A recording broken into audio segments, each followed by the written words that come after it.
bird is a plane. It's Superman. This is Dan Durbin. This is Jason J. Lewis, the voice of Superman on Justice League Action. This is Mark Waid, writer of Superman Birthright. And you're listening to The Krypton Report.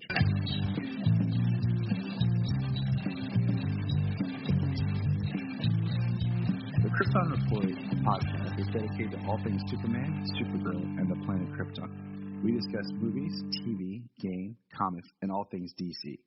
So join me, Tyler, with my co-host James and Jania. This month's writer spotlight is going to be dedicated to Mark Waid. And we have a special episode to get to, but I'd like to read something. So the book, the totally unofficial 100 Things Superman Fans Should Know and Do Before They Die by Joseph McCabe. Forward by Mark Waid. Let me take you into Mark Waid real quick. When I was a kid, Superman quite literally saved my life. I have always been a devotee, captivated by superhero comics when I was no more than 4 years old. They became the foundation of my existence. They always bowed me in times of trouble. I was from a broken home. I was incessantly bullied in school.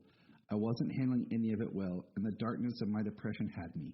And I'm not exaggerating. Forgive me. Suicidally depressed that no one really gave a damn about me, and no one ever would. And in that mood, on January afternoon in 1979, I went to see Superman, the movie, and it changed everything. I sat through it twice, full of joy. I have rarely experienced, since I knew Superman was a fictional character. I knew Christopher Reeve was an actor, but together, alchemically, magically, they communicated something profound to me. Superman cared. He cared about everyone, even me. When I left that theater, I still wasn't sure what I was supposed to do with the rest of my life. But the one thing I did know was that Superman had to be part of it. Since that day, I've read and reread and watched and listened to every Superman story ever spun, from comic book and graphic novel to every available radio broadcast of the 1940s and every film and cartoon and TV show, from the novels published as early as 1942 to the impossibly rare, read by maybe 10 people in the world, Superman in the Jungle story trading card set from 1966. And along the way, I've been lucky enough to have been allowed to add tales of my own invention to that vast canon. I've written proudly dozens of comic books starring the Man of Steel. Over the past 30 years, in fact, my very first assignment as a comic writer in 1985 was a Superman story, and that published credit remains my greatest professional thrill. Someday, hopefully soon, the author of this book and I will challenge one another to an epic Superman trivia showdown. Based on what he's written, it seems stunningly like that he'd prove a worthy opponent. I can count on the fingers on one hand the number of Kryptonians who have plumbed the depth of super research as deeply as Mr. McCabe, and the knowledge he's about to lay down upon you is as entertaining as it is uncommon. But until he can prove to me that he, too, knows Lana Lang's mother's maiden name, or can tell me the names of both Mr. and Mrs. Pillock's wives, we will wither in the ashes of defeat. No one loves Superman more than I do. No one. By the time you finish this book, you might be close. Mark Waid. And with that amazing introduction, I'd like to tell you some things about Mark Waid. And first, Mark Waid appeared on an earlier episode of this show. The audio was a little off, but it was a great, great interview. So check that out. From Archie Andrews to Superman, Princess Leia, the Black Widow, Daredevil, just to name a few. As far as the other teams of books, Mark Waid has touched almost every character you can think of in comics. With over 2,000 comics written under his name, he is definitely a legend of our time. Without further ado, please enjoy our chat with Mark Waid. All right. Welcome, everybody. Mark, thank you for joining us and being here today. Yeah. Sure. It's a pleasure to get the chance to talk to you again. Like, I was thinking, like, it's been 6 years. It's been a while. Yeah. I think it was right when my son was born. So, like, he was either he was either been 5 or 6 years. So, it's been a while. How old he is now. That's the important thing. So he's 6 now, so I'm like, but yeah, we want to thank you for coming to talk with us. This is James with the red hat and Kelly up top. Hello. hello. And so, well, first of all, we want to thank you. 25-year anniversary for Kingdom Come. Oh, that's true. Actually, that is this year, isn't it? Yeah, we just did what we did is we reviewed each book separately, each big chapter. We just finished that up last month, and it was on our slate to review without even thinking about it's the anniversary. It's going to happen. I didn't send any cards or anything. I didn't, So You should have been getting the card. get the cards. It's true. People are slacking. They should be giving you the card. I'll send you like a Facebook card. I don't know. Yeah. All right. There we go. I'm slacking. Happy 25th anniversary, Mark. Kingdom Come. And I have to say, so I do a comic review show, and I keep it's Back Issue Book Club, and I keep picking up back issues off my shelf that I love, and I'm like, man, it's Mark Waid again. It's turning into the Mark Waid show. So I keep reviewing your book, and they're all great. And recently, when the Black Widow movie came out, I did like 3 weeks of Black Widow reviews to celebrate, and I bought a bunch of Black Widow trades, and 2 of the trades I bought were stinkers. Mm-hmm. I'm not gonna name the writer, but that kind. But I was like, man, I can't review these because I'm not gonna just tear a book apart. So I picked up your book, and I'm like, okay, if Mark Waid lets me down, I'm gonna have to give up Black Widow. But I loved your Black Widow run. Thank you. Although most of the credit to that goes to Chris Son, because he not only was he an amazing artist to work with, but he was plotting the thing as we went, and we would talk about the plots and flesh them out. I would dialogue them, but a lot of that stuff came from his brain. So God bless him. Well, you two worked well together, and that is one of my favorite takes on Black Widow since the very first trade I read was the 70s one that was put together by Ralph Macchio. But thank you for not letting me down. You're quite welcome. So, sorry I'm taking over, guys. We're here to talk about. I'm fangirling. Oh, hey, I get it. So today, getting ready to talk, I was reviewing. I was like, I want to reread some things, and I was like, I want to reread your Archie. And I pulled out and I was reading the Archie because I had read it when it came out. And the thing that, as I'm reading this, and my wife's kind of around, and she's like, I'm laughing, and she's like, what? I'm like, Mark Waid in his Archie has written the teenage version of my son, Solomon. Okay. So much of how Solomon is about, he's a smart guy, but he's like a little off, a little goofy, he's a little clumsy. I'm like, this is Archie is him. I'm sitting there reading this like, oh my gosh, I'm like, I'm going to hold this up when he gets to be in high school, like, yep, there he goes. Yeah. Especially the part where, like, he's walking through the construction zone and everyone's spending more time trying to protect Archie than they are doing their job. I'm like, Solomon. I said throughout my entire run, if at some point during an issue Archie doesn't get a bucket of paint stuck on his head, it's not an Archie story. So I wanted to ask, I read the back of, and I loved your quote in the back where you talked about taking established all-age characters and updating them, and I'm paraphrasing because I don't have the book in front of me right now, but like where you state like updating doesn't mean, Betty has a failed pregnancy test or meth lab, right? Yeah, you don't need. And I was like, thank you. And I'm sort of telling my wife like this. This is an example of where I go crazy with the way some of these characters get interpreted and made modern. There's like they have to be dark and edgy. Right. And I'm like, I don't need Jughead brooding. I was like the man eating burgers. Right. You don't need that. What you need is for them to just feel more relevant and more real, but that doesn't make them darker necessarily.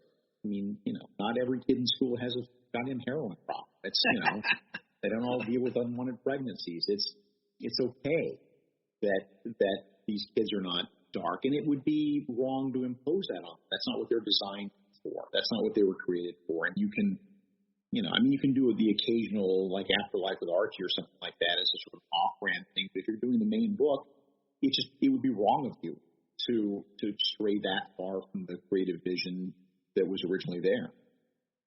So did you feel like a lot of pressure or anything like with the idea, or were you like more excited about, I have an idea, I have this concept for Archie, or is it just kind of like, okay, what can I do? I had nothing when they called. I mean, they called me and said, we want you to take over Archie. I'm like, I'm like 50 years old, right? And it's okay, they said. And they said, Fiona Staples would be doing the first few issues, and I'm totally in on Fiona. So love the art. So then I just sat down and I just started writing, not a story, but I just started writing about Archie and about the characters and just sort of everything I could think of about them. And as I was doing that, and I do this with every assignment I take on, I just start just throwing stuff on the page, like a letter to myself about what these characters are and who they are and how they relate to each other. And as I did this, they all just very slowly became alive. And I still didn't have a story per se, but I knew I had good character dynamics between them. And I knew that they felt much more real to me than they had in the past. That they felt like they could have real personalities. And one of the things they were really good about at Archie was giving me the latitude to make sure that they're not all nice and sweet all the time, because nobody is. And teenagers certainly aren't, and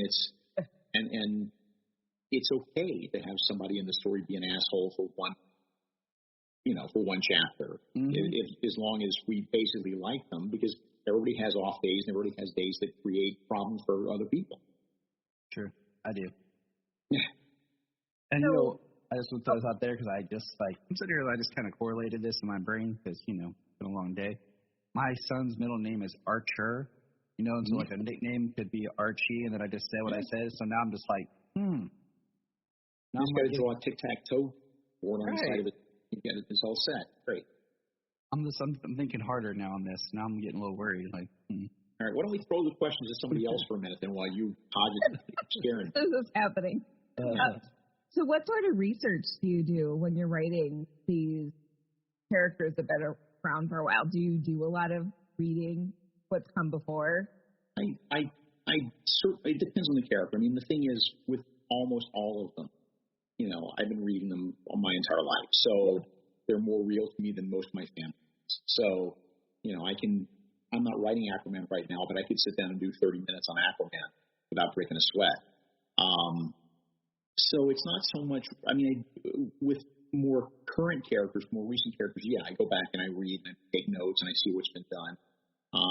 But when I do read, I try to go back as early as possible. I've really become, over the course of my career, really become very focused on author intent.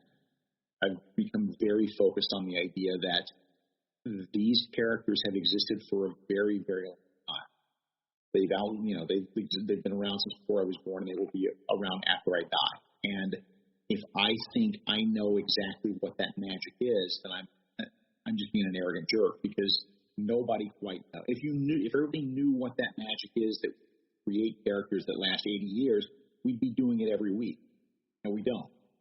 There's some X factor to. I can list all the reasons I think Superman is a character with longevity, but there's still some X factor there that I don't quite understand. Same with Wonder Woman, same with Daredevil, same with Spider-Man, whatever. There's still going to be some magical alchemy of the time that came together in the original story, and the artist, the writer, and all the characters, the costume, the powers, all this stuff that coalesces into something that is unique, that has legs. And my goal when I take on these characters is to try to get back to that without reversing the clock, without turning things back or saying this didn't happen or that didn't happen, but just getting back to that feeling. If I were taking over Spider-Man, I wouldn't put him back in high school, but I would still try to conjure up the same basic feelings that Spider-Man gave me, or Spider-Man gave readers in 1962, which is basically, because if you look at what Spider-Man is about youth versus age. That's what it's about. If you look at the first dozen Spider-Man stories, he's fighting, scientists. He's fighting the Vulture. Vulture's 102. there's a lens with which you can look at Spider-Man and go, it's all about age versus, and that's just an example of something I would try to pull from. So I like that. So recently, you wrote the short story "The Man of Tomorrow" for the Death Metal collection. Yeah. How did that come to be? That was a great story. Like you're welcome. I made my wife read it because I told her, I said, you can tell he understands the character because look how perfectly he does a Superman story in a short period. It was the recipe was handed to me, right? It was last day on Earth. Superman thinks this is the end of it. He's got one last day. What's he going to do? And it didn't feel right to me that he would spend all his time with his family because the thing about Superman is that he suffers. The thing about Superman is that he will always put other people's needs ahead of himself. And he's not just going to go watch a movie with Lois if there's panic in the streets and people are dying and horrible things are happening. But he also doesn't believe, a lot of the characters in that story believe that not only are they going off to die, but this is probably the end of all time. And Superman won't accept that. I mean, Superman can't accept that this is the end of everything. He wants to believe that there's something on the side of this. And so that's what he's doing throughout the story is doing things that are deliberately designed to demonstrate to people that he believes there is a tomorrow. Building schools, removing trash from the ocean, whatever else he's doing to give people hope and to give people, I mean, again, that's what he does. So with that in mind, then I was thinking, okay, what does he do? Does he split into 6 people? Does he go Superman Red, Superman Blue? What does he do to maximize his time in this hour that he's got left? And the idea occurred to me of giving him the device that allowed him just to go loop back and forth through time, just jump back an hour, jump back another hour. At the end of the hour, he jumps back another hour, so that there's an impossible number of Supermen around the world at the same time doing things, which seemed to me something impossible. And that's, if you're writing a Superman story and you're not having him do something impossible, then you're also screwing it up. Because that's what he was built to do. That's what he was designed to do by 2 17-year-old kids in Cleveland, is do impossible things that we can't do. So that's where that story came from. It was just, what would Superman do with an hour of it was time thinking it was the last hour, and he would be spreading hope as fast as he possibly can, and he would look for any way to do it. Yeah, my favorite part is, I was pulling up, is right here where it just says, they need more hope. Thank you. They need hope. And Francis Manifold did a great job with that. Yes, he did. Yeah, that was my favorite story in that book. Thanks. They don't let you, by the way, James, they don't let you talk. So. I mean, they both are good. They got a lot of questions. Unfortunately for me, they've been able to consume a lot more of your work. Gotcha. So what I've read of yours, Kingdom Come and Superman Birthright, I mean, they're some of my favorite books. So absolutely. I am interested in, because you haven't written for DC since like 2008 until recently, especially a book. And you've got the new Superman book coming out next year for the Black. Yeah. That being like the mature line, like what kind of themes and tone, just because it's Superman in that right. line. So it's not going to be crazy, but we get back to the Archie thing of Superman doesn't have a heroin problem because it's good. Thank you. It's Black Label really might into the fact that it deals with sort of a slightly deeper philosophical set of ideas that what Superman means, what he's. It's nothing happens in the story that is unusually dark that you couldn't do in a regular DC comic. It's just that the foundation of it is sort of, I can't really say much about it without giving anything away, but the foundation of it is built on some very fundamental questions about life and death and, our obligation to other people and so forth. And it's a little more sophisticated than you would normally tackle in the DC Comics. That's kind of what makes it a Black Label book. Ooh. Is it exciting that the story that you're bringing with that is outside of canon? That you're not tied to anything. In your personal headcanon, do you see this as your Superman from Birthright, like it's the same character? Yeah, it's totally a sequel to Birthright. Yes, which came as a surprise to Brian Hitch after he was on the first issue, because it's not. We're not billing it as such. It's not obvious, but it's that Luthor, it's that Superman, that's their relationship as kids is also a big part of this story. Ooh. I get that sense with a lot of creators that the ones I've got to talk to, that when they do a different project, that it's still kind of they created their Batman, their Superman, and even though it's over here, it's still their same kind of characterization around. So that's awesome. I was already excited for it, but now I'm excited. Good. I have a very concrete idea of who Superman is, and I couldn't I could see myself doing different kinds of Batman stories or different takes on Batman or whatever, but with Superman, he's just so firmly concretized in my head that I don't know that I could do a different quote unquote take on him, other than the one that I feel most comfortable with, which is out of current canon. And there's nothing wrong with it. I mean, again, I think Jonathan's a great character. I think that there's a lot of cool stuff that has happened in the Superman comics, especially in the last few years. And I'm not taking away from that. It's just that it doesn't feel like something that I have any real passion for.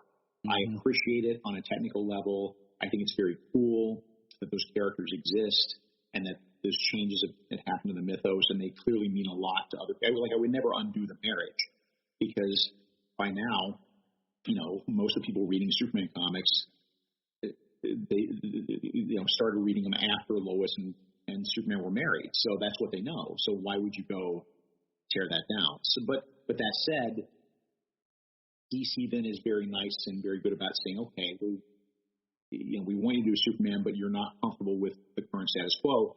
Let's put you over here.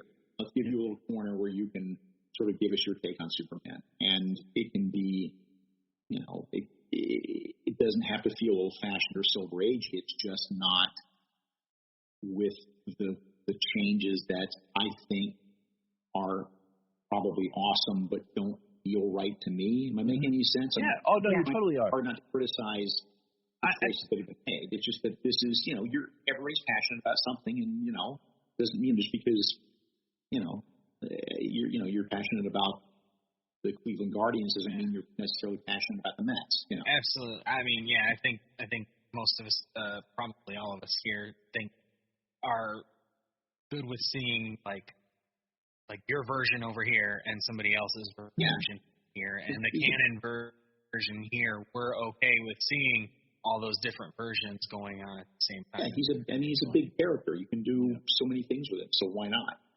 Exactly. I mean, I think that's the beauty of the Black Label. It's basically can be the new Elseworlds, right? It just gives you that freedom, because there's nothing wrong with like you said, the canon. It's just sometimes you have a story and it's like, well, I haven't been reading, or I have to learn what's going on to do this, and am I beholden to this? Because I don't like when writers come in and the first thing they do when they take over a book is, let's undo what's already been done here. That is when they come and draw piano and everything. But that's what people do. That's what they tend to do, and I don't care for that. And I would rather you have a separate, like a Black Label. Speaking of that, one of my questions: have you been watching Superman and Lois? And if so, are you enjoying it? I am. I especially enjoy the flashback stuff just because it's cool to see young Superman. But I like it. I mean, I think that, again, not my Superman per se, but I love the kids. I think they have a great relationship. I think that they're good actors. And I think that the stories they're telling are fun. And, it never would have occurred to me to give Superman a stepbrother. That's a really cool idea that I can't believe nobody ever thought of before. That Laura may have been married before Jor-El. Nobody's ever thought of it. Great idea. Wish I had thought of it. So there's a lot to like there. Yeah. Yeah, I am really I mean, it's one of the, like, yeah, it's a Superman show. I'm already going to come in with, like, a happiness for it, but I've been very surprised with it and really love the stories that they're telling. Are there any other comic-based shows that you've been interested in that you're watching? Or Yeah, I mean, I watch most of them. Some of them feel like homework, and some of them are joyful. But I would have to say that Doom Patrol is like the top of my list. Doom Patrol is the one that I just drop everything at 3 a.m. on Wednesday or whatever to to catch it. I mean, that's the one. It's the one that I'm like, I don't. The joy of that show is that I don't have any preconceived love for the characters. Like, I don't have this. I'm not going with this knowledge. Like, oh man, they're not doing this right. Right. And basically anything can happen. Like, right. It's the craziest, weirdest things possible, and I'm just like.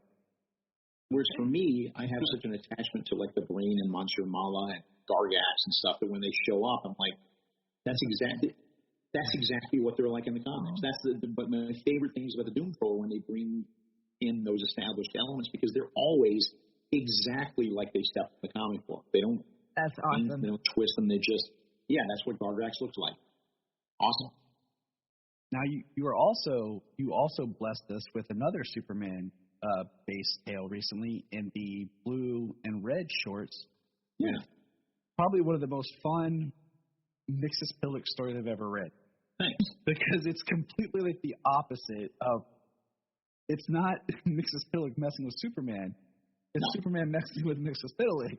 Yeah. And it was awesome. Going, let's put the shoe on the other foot for a change and show you what it's like.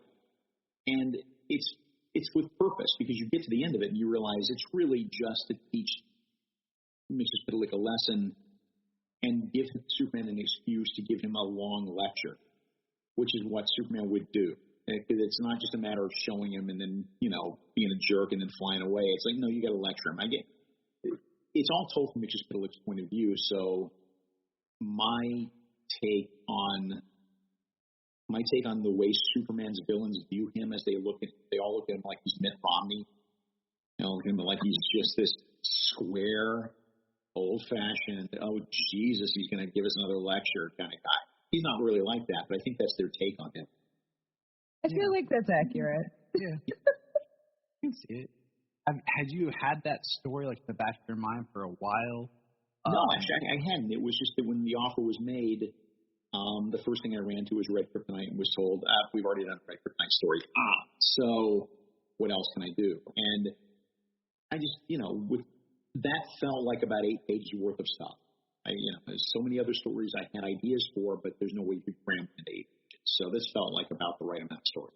I really feel like just the way that story is done, that you are probably one of the only writers that could have done it and done it correctly. Well, thank you. You're welcome. You have that knowledge of the character and the playful side to really understand, like you were saying, like how Superman would approach Mixie, how he would, make it a lesson.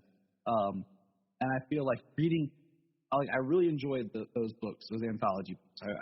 I'm sad that they're done for Superman. Yeah, me too. But again, if they've done well enough, they'll do more. So, So if you haven't bought them yet, buy them. Right. I mean, Black Fight is in its fourth incarnation. So yeah.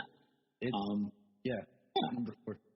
But you hit upon it when you said how would he approach. I mean, that's the way I get into all these stories. Is I ask myself, how would this character approach this situation? How would they respond? In what unique way would they respond to this that another character would? And get inside the character's head. That's how you make the story work. That's how you make them good. Is you make them individual and you make them all. It really is a matter of like wearing the skin of that character and really understanding how they perceive the world around them, not just when they're punching stuff, but when they're living. And that's, once you get in that head, it's much easier to tell these kind of stories. With all the characters that you got to work in, all the sandboxes that you've played in, is there any characters left that you'd like to, or is there any like obscure character like, you know what, I bet I could bring that character into forefront and make something happen? Yeah, but Tom King keeps getting there ahead of me, which pisses me off. My answer would have been Adam Strange, and then my next answer would have been Human Target, and there he is. So Tom knows he's on watch. Tom knows he's like racing you. Yeah. Yeah, like really, those are honestly, truly, those have been my two answers if you'd asked me that 2 years ago. Well, wait, and I'll message you in 2 more years and be like, hey, this is one of those 2 years. So who else did Tom King get to first? Right, who else did Tom King get to next? Yeah, exactly. Tom King should get to more facts. That's what he'll do. So, yeah. And do you have a favorite of the characters you've gotten to write for? Or is that like she's... That's true. It's like, all right. Best answer. Everyone else is tied for second. Yeah. Okay. I mean, now, how does your, like, do you have a certain, like, is there any kind of, like, certain writing process that you get into? Like, you kind of touched on it in different things, with the character. Is there, like, a certain way that you think you approach the writing differently than you would say, or is it just kind of, it's always the same, or is each character like a different journey? There's a commonality. I mean, like I said, a big part of it is just getting in that character's head and trying to see the world through their eyes. And then beyond that, when I'm actually sitting down thinking of stories, because it is a visual medium, I tend to think in terms of images. I tend to think of, oh, that would be cool. Oh, that would be a cool thing to see. Oh, that would be a cool thing to see. And it's like a jigsaw puzzle where all the pieces are faced out.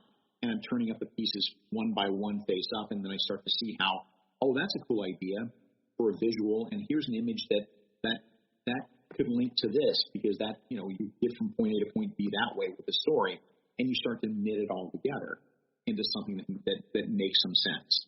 But you need a strong beginning. I can't do anything unless I know the first page. I don't have the slightest idea how to proceed unless I know how a story starts, because how a story starts dictates the tone, dictates the approach, dictates everything to me. So I can have a lot of good ideas, but until I know how that story starts, unless I know what's on page one, I get stuck. Okay, so you never like one of those people that has like, I have the ending. How do I get to this ending? I do, but I can't touch the ending until I figure out how. I can't even really. I know the next thing I have to write for DC by the end of next week, and I know what the ending is, but I'm stuck because I don't know how it starts yet. It'll come. Oh. It'll come. I got days. Okay, I like that. So here's something a little bit different of a question that I've kind of been, just as a fan, with reading and rolling, and you being, I use this term like not lightly, but specifically a legendary writer and lover of Superman. How much Kryptonian technology do you think Superman should actually have at his disposal? I'm fine with him. I'm fine with him having whatever the story dictates. I'm fine with that. I think that Superman would have been a scientist on Krypton if the planet had not exploded. I think he would have followed in his dad's footsteps. He would have been a scientist. And I have no issue. I mean, again, as long as you're not giving him things that make storytelling impossible because you're taking away all the danger, or you're making it too easy for him. Like, I think it's cool that he's got the Phantom projector. I think it's cool that he's got the Forge. I think it's cool that he's got the policy to paint for. All that stuff is neat. And if you really need some Kryptonian technology, you can always just go to the Bottle City Canfor and pull some stuff out. Okay. Why? I'm just curious. Why do you ask? What's your take on this? Well, I kind of been rolling, like, and I've had discussions with, like, in a recent episode of Supergirl, they had Zor-El on there, and he was trying to clean up the oceans and all this, and I just got thinking, like, the more tech of Krypton Superman has, I'm like, is it moral or immoral that he's not using to help benefit, like, planet? And then it gets into that, in the movie, and then they pull it sometimes for the shows about interacting with human history and what that exactly means. And then, just thinking, like, at the character, like, where do I like him to right. be? Well, if it puts your mind at ease, I think one of the things that's going through Superman's head is, yes, there is all kind of Kryptonian technology I could pull out to try to maybe change the planet. But look how well that worked out last time.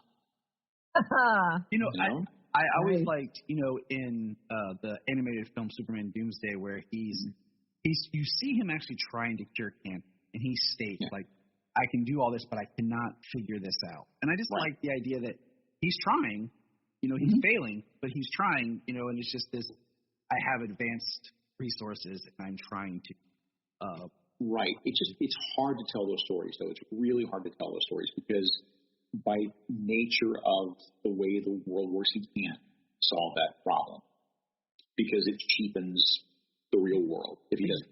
Exactly. But that said, I don't like Superman stories where he fails. I don't like Superman stories where he does not do the impossible. It is not a documentary. It is not, it's not half the century based on fact. He is built to do impossible things. So if you're putting Superman in a situation where he fails, every once in a while you can get a good story out of that, but it rubs me the wrong way because you can do that with Spider-Man, you can do that with Batman, you can do that with Iron Man, but it doesn't feel right to do with Superman because Superman always finds a way to make the impossible happen, no matter what. Gold standard. It's the gold standard that everyone is working towards. Right. So if you have him choose between whether or not to snap a guy's neck or not, the answer is he doesn't snap. Thank you. Just pulling that example completely out of thin air, but yes. And I feel like as a writer, you shouldn't write him into a corner where he has to. This is what I'm saying, is that people write him into corners like this, and they go, well, he has to make a choice. No, it's not a documentary. You put him in that position. It's not, the story didn't just magically happen. You deliberately put him in a no-win situation. So he's got a Kobayashi Maru, that thing. Look at that. Changed up the fandom. So Superman is not built, and I mean this from the bottom of my heart, Superman is not built to face the Kobayashi Maru. Yeah. That is not what Siegel and Schuster sat down to create. They created, the first time you see Superman, he's doing something impossible. He's lifting a car over his head, smashing into a cliff. Superman does impossible things. I like that. Like that, just that as like a line, like, yeah, great. That's what he does. So I have a kind of fun question. Okay, so I love JLA Year One. I really do. And so if you could just choose a lineup for Justice League, your fantasy lineup, which characters would you choose? That's a good one. I mean, it's hard to do it with the original 7 because they're so powerful, and it's hard to come up with menaces that big. But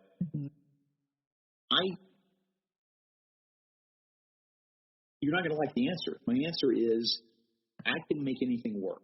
I love all these characters so much that if you hand me a random assortment of people to put in Justice League, I bet I could find a way to make it work.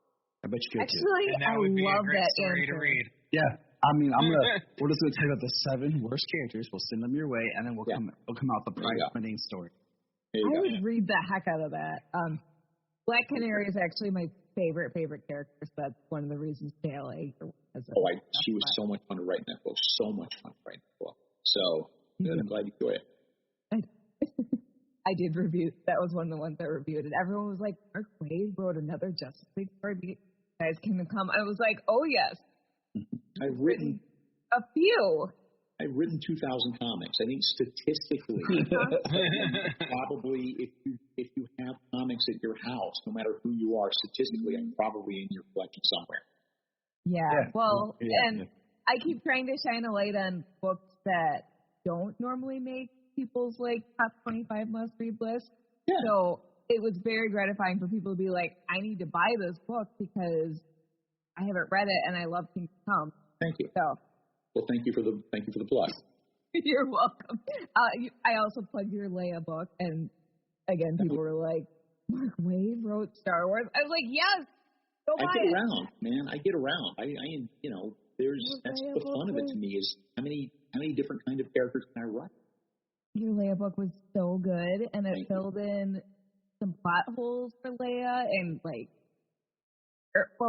kind of plot holes because she didn't get the chance to leave her planet dying. Thank you for that. That's where it all came from. I feel like they asked me to do it, and I had no ideas, but I started thinking of the character and thought, that's the thing we didn't get a chance to see is her grieving the loss of her planet. And then suddenly I had a story. Now I've got a story.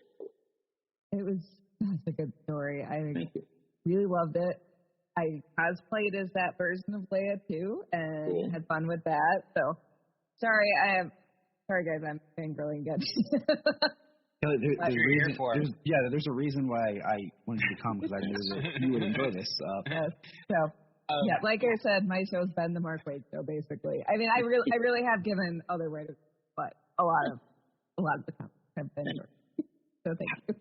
Having gotten around so much, is there any kind of advice or ways that you talk to like aspiring writers of like, you know, what they should be focusing on to get their attention, get their foot in the door, like a process for writing, period? Like, yeah, I mean, actually, for the last year or so, and I've got one more coming up. I've been giving online lectures, and if you go to talenttalk.com, you'll see a link. And every month I do like an hour-long, here's your super intense, like fire hose of information about how to write comics, how to pitch comics, how to, you know, what you need to remember as a writer. And I've got a whole like 45, 50-minute spiel all set. But the two most important things I press upon writer is one, a plot is not a story. A plot is a framework for a story. And you can have, and this is a mistake I made early on in my career. It took me a while to learn this. You can have a plot that is like a Swiss watch. You can have a plot that's just a beautiful thing that hangs together terrifically and is stunning in its construction, but people don't remember the plot. You know, we've all seen James Bond movies. I defy you to tell me the plot of any James Bond movie. You can't, because that's not what you remember. What you remember is the car chases, the action, the love scenes, the moments when your blood is up, right? The moments when you're engaged and you're emotionally excited. That's what people remember. You know, everybody remembers Spider-Man lifting the giant machine off his back and the Ditko story, but nobody remembers why he was there or what he did right after that. That's the part you remember. So it's super important that if you don't, you can have the most, you know, the best constructed story in the world, but if it doesn't have emotion to it, if it doesn't move people, if it doesn't ask of people to, you know, engage their emotions, then you may as well be a crossroads. So that's one. The other piece of free advice I will give you and to other writers is that every scene in your story has to be connected by one of three words, okay? Two of them are the most important. It's therefore and however. Every scene in your story has to be, this happens. Therefore, this happens. However, this screws things up. Therefore, this happens. In other words, and you would be surprised at how easy it is to break that rule, or fit that rule. But then everything in your story then moves forward and advances the plot to the next point. And I'll give you an example of how it can go wrong. Is in the Black Label book, for a part of it, there's sort of a treasure hunt element to it, where we have to go from place to place. And in my outline, I said, okay, we're going to go here, and then we're going to go here. And I wrote the first scene where he's, you know, in point A, and then I was going to write, okay, now he's in point B, but there's no real reason for him to go from here to here. The plot dictates it. There's no natural outgrowth, but I can see a way where he would go from point A to point B, which is further down on my list. That makes more sense. So you switch the scenes around, right? So suddenly there's an organic flow to it. Now everything leads to the next thing. So it's therefore or however, and if your scene doesn't fit either of those, then it doesn't belong and something's wrong. The third word is meanwhile, which is the exception. It's kind of like, you know, A-I-O-U and then Y is the sometimes vowel. You know, meanwhile is the sometimes word. It's not as important as the other two. It's not as important as the other two, but if you do a meanwhile, then you got a subplot going. That still has to follow the therefore, however rule. Does all make sense? Yeah, totally. Oh yeah, absolutely. Yeah. Yes. And it is, and as I've proven by my Black Label example, it is very easy for even seasoned writers to forget that rule. I can see that where you just you mentioned outline. Do you outline everything before scripting, or do you script, or is it just whatever? It just happens. With this one, I outlined it pretty heavily because I knew I wanted to get a lot of ideas down and make sure they made sense with the context of everything. But A lot of times I will just sit down with some vague ideas of where I want to go and just type page 1, panel 1 and go. Because for me, the fun of writing is not the blogging. The fun of writing is the discovery. The fun of writing is surprising myself. Because if I surprise myself, I'm going to surprise you as a reader. And that's very important. So I like not knowing where I'm going. I'm also a puzzle. I'm also like, that's my jam. This is doing puzzles of all kinds, escape rooms, crosswords, whatever, all day long, solving problems. And so I tend to approach all my stories almost in a way like they're puzzle stories, because then I have to figure out, okay, I have Daredevil doing this, and he only has this and this as resources, and this is the problem. How is he going to fix the problem? And it's hard work, but that's the fun of it. So if I outline too heavily, then when I start writing, it's like I've been here, and so it's not as spontaneous and it's not as much fun. That's how I write too. Yeah. So much better. I feel like it's nice to have an end in sight and know where you're going, but it's like driving from New York to California and throwing the road map out. You're going to Los Angeles, but there's a million ways to go. So just find the one that makes the most sense and is the most fun to drive. Yeah. I mean, I know I've worked with like teachers who are like, oh, they want detailed outlines, beat by beat, and like massive webbing. And I'm like, I like have point, and then I just start writing like you said, and just see how I get there, because sometimes getting there is the fun, because you take your characters and you're moving the story and you're like, oh, I'm here, but man, that was cool where I ended up taking. So and like I said, if I surprise myself as a writer, then I'm guaranteed to surprise you as a reader, and we both win. Holy cow, Mark Waid wrote that? Wow, Yeah. But I didn't see that happening. You didn't see that coming, because I didn't see it coming either. So you mentioned because the characters take over. Yeah. They take the wheel. Now I know that we're probably running low on time. I don't want to keep you too long. I got 10 more minutes. We can speak in. You mentioned like things you had learned early on in your career. Is there any story that you'd like to go back and wish that you could redo, like, fix or add to, that maybe you didn't get to kind of tell with the way you feel like you could do now? Not exactly. There is a broken piece in The Return of Barry Allen that nobody's ever caught and no one's ever called me on. But when I look at it, I see something that I wish I had done differently. I'll tell you if you want to know. I mean, but yes, I'm so curious now. Yeah, I'm like. So you know the story. Yes, I'm hoping. Yes. And you know the big reveal that it's Reverse Flash at the end. But here's the thing: at no time in that story did I set that up in any way, shape, or form. And in going back and looking back at that story, the one thing that keeps it from feeling like a home run to me is that unless you knew who the Reverse Flash was, and reading comics for 20 years, the payoff wasn't fair play. Whereas all I would have needed to do is somewhere in an earlier issue have them walk into the Flash Museum and there's a statue of the Reverse Flash in the background. That's all I would have needed to do. And I regret not doing that. That makes sense. The good news is that when I was writing the Black Label book, I had exactly the same problem, and I realized that it was a problem, and I went back and fixed it. So I learned. I learned. Yeah. I can learn. Yeah. Sorry, I talked over you. No, it's all right. I think just as like a writer and like a fan, like sometimes those little details you just said, like you might not think of, they'll figure it out. They'll be surprised when they see who it is. But then it's so important to remember that not everyone has read 1,000 comic books. Not everyone has read every issue of every comic is somebody's first. And so it's hard. I'm doing a project for Marvel that's not comics. It's not movies. I mean, it's different storytelling. It's not like I'm writing the next Avengers movie. It's not like that. But I'm doing something in a different medium. And it is for people who don't necessarily read comics. And it is, I'm working with other writers, and I have to continually remind them that you know who Dr. Doom is, and I know who he is, but they don't know. And you got to put that information down. you just said you're writing for another medium. Is there a medium that you wish you had written for that you haven't done yet? Like a novel, television, animated series, preschool book?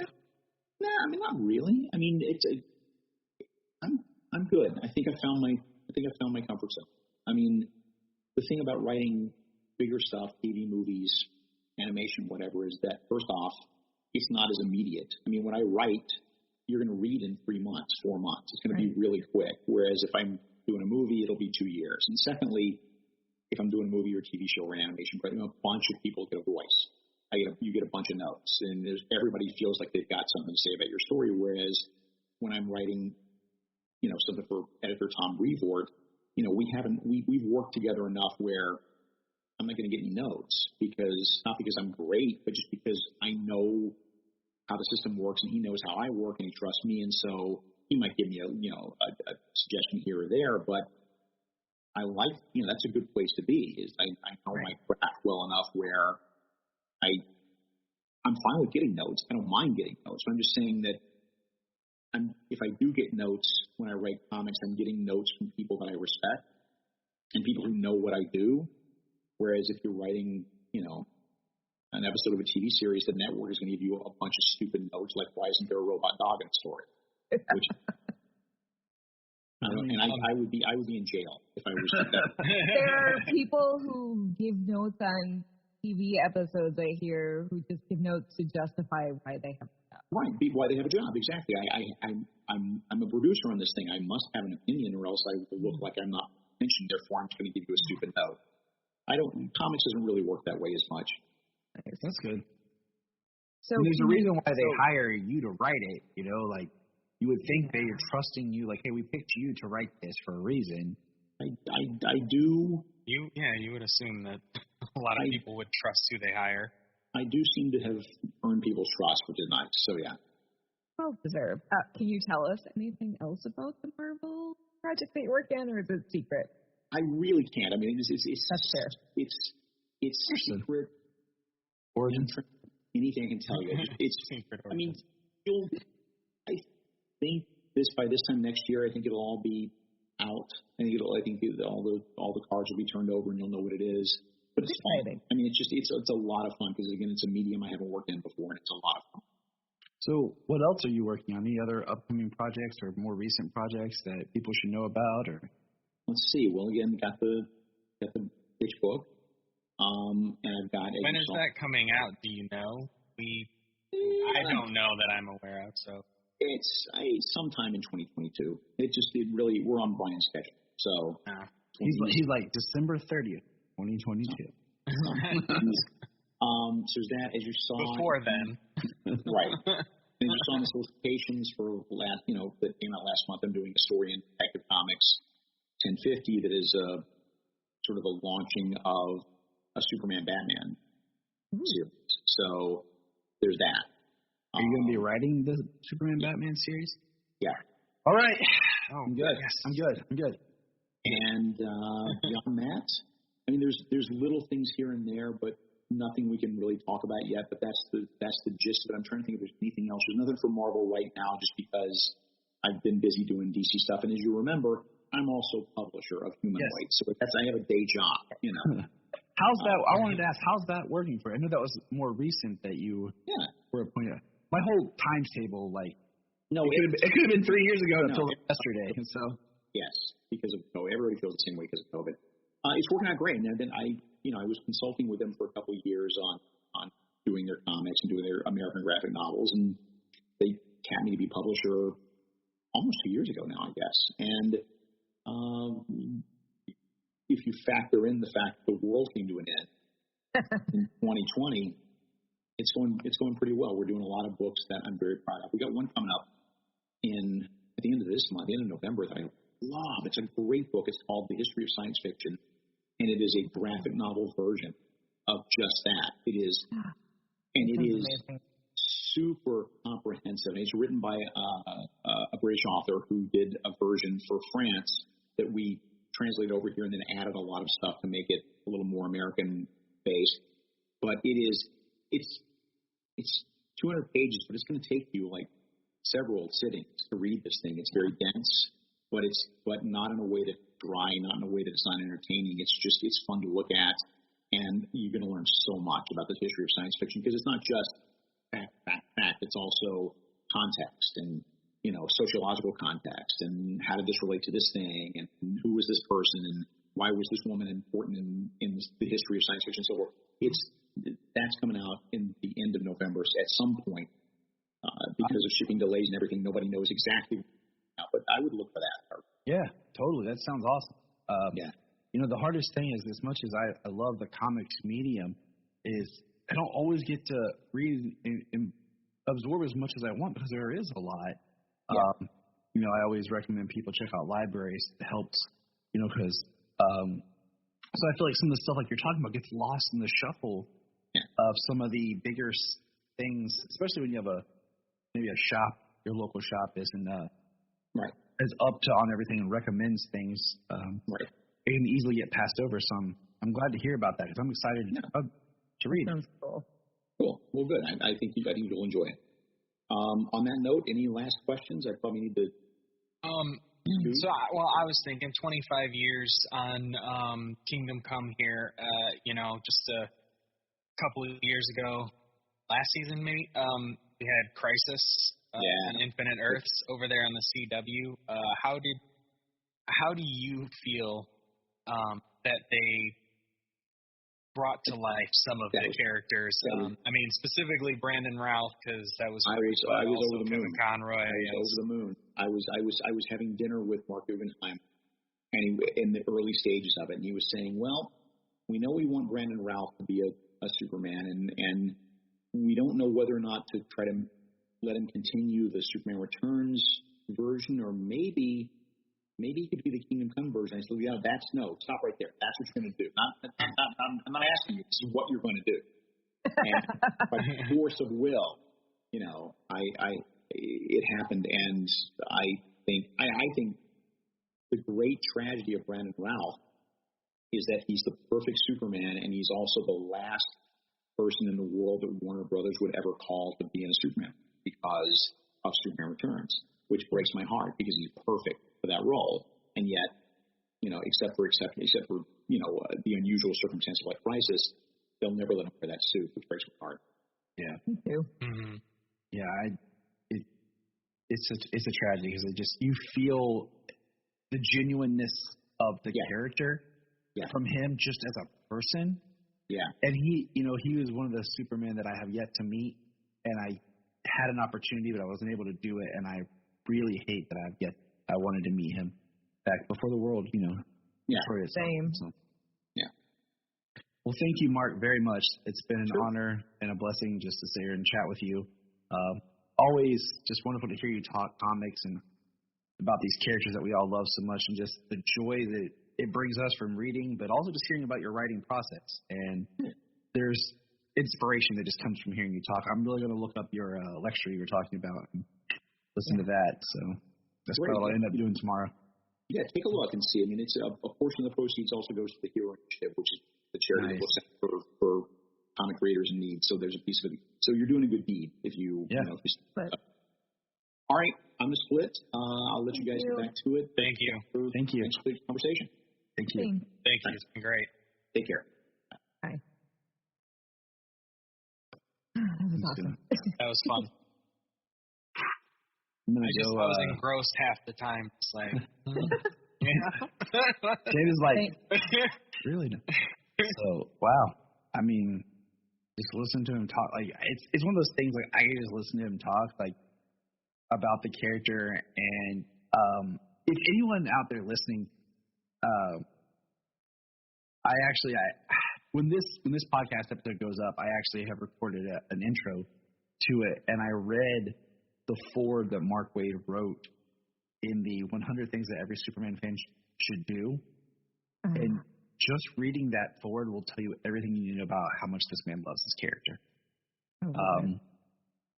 And I'm excited for this book even more now, just because the idea that he's writing Superman, but he's going to write from his mind without any kind of, and I hate using this term, but like baggage of the canon.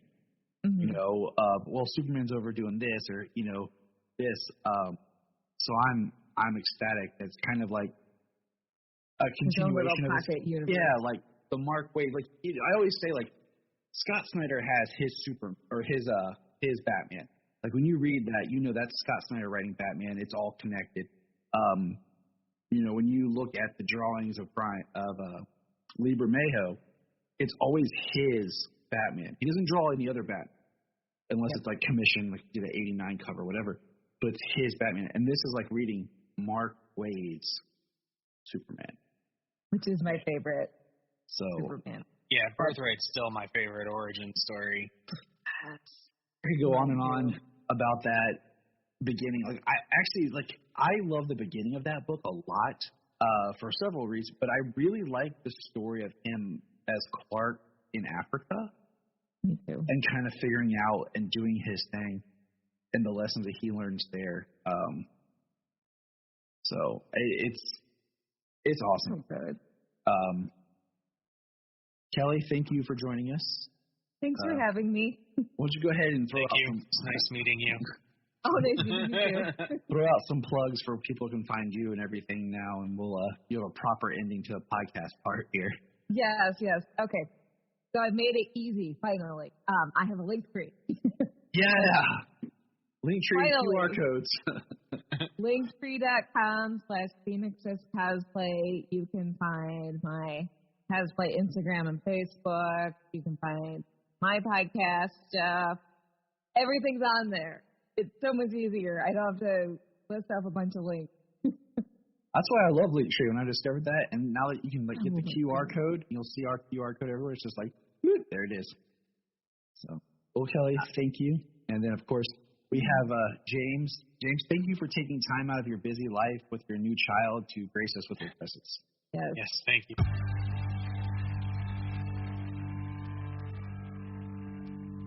Look up in the sky. The Krypton Report is a Tears production. We thank you for listening and enjoying, and please support us on our Patreon account, our TeePublic store, and check out our social media. Always remember to look up in the sky. Hey, can I get $1? Sure. That's what friends say, right? And we all know that we all have $1. We spend $1 on crazy stuff. We have a loose change around the house probably for $1. So why not help a friend out? The Krypton Report, of course, has a Patreon, like every podcast does. But unlike other podcasts where we're asking for a lot of money, we're just saying, hey, shoot us $1. $1 a month, help us keep the podcast going, and help us to bring entertainment to you. And you can hear the fun voices of me and James. So go to patreon.com/Krypton Report and give it a shot. Thanks. If you enjoy Superman podcasting, here's some others to check out. Digging for Kryptonite, The Last Sons of Krypton, The Aspiring Kryptonian. That all comes back to Superman. Superman Forever. All-Star Superman Podcast. Superman, the Animated Podcast. Always Hold On to Smallville. And Superboy Legacy Podcast. Check them out. Always a good time. Always something new. Enjoy.